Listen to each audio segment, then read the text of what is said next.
Ladies and gentlemen, my motivation in politics was only one: poverty alleviation.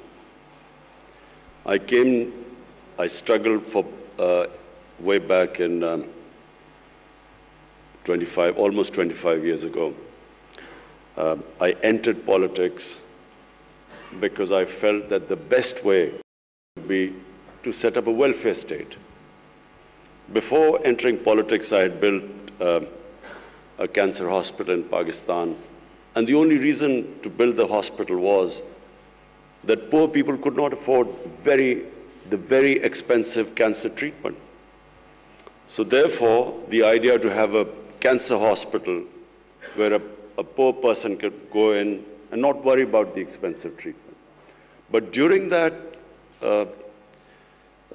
time when I was building the hospital, I began to realize that in a country of right now 220 million people, the only way you can help the majority of the poor people is if you build a welfare state.